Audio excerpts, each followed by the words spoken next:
Hello, friends. This is the program Empire of Lies, where we discuss manipulation and disinformation in Russian media.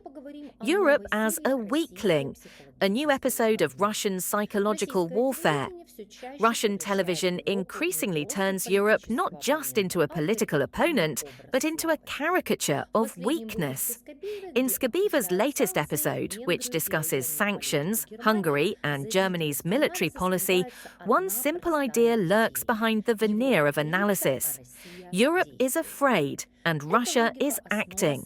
This logic is the foundation of modern Kremlin propaganda.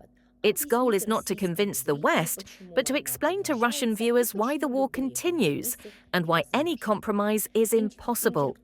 Intellectual answers as a sign of cowardice. The host begins with the statement, "Europe is afraid of the word escalation. Russia does not like weakness." This passage is almost a school lesson in male politics. If you don't strike, you lose.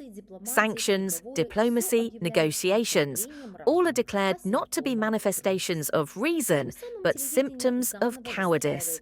Television thus rebuilds the system of coordinates. Civility is defeat, cruelty is strength. It is in this context that the metaphor of the 8th round of a boxing match resonates. Russia is the heavyweight, Europe is the exhausted opponent. This rhetoric reproduces not the realities of war, but the archetype of national self-justification.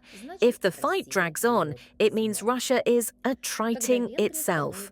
When Hungary becomes a symbol of wisdom, then the story switches to politics.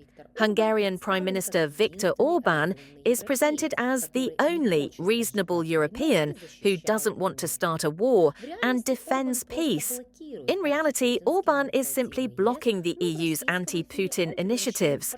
But on Russian airwaves, he is transformed into a prophet who boldly challenged Brussels. In him, Moscow sees a mirror of the Europe it desires, a Europe tired, divided, and pragmatic to the point of cynicism. Thus, the talk show's rhetoric fulfills the Kremlin's strategic goal, to suggest that Europe will inevitably disintegrate under the weight of its own doubts, and that a divided West will cease to be a threat. Europe fears the word escalation.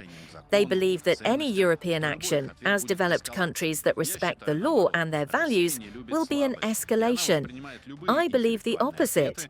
Russia dislikes weakness, and it accepts any intellectual response, which is precisely how Europe responds, for example, with sanctions and so on.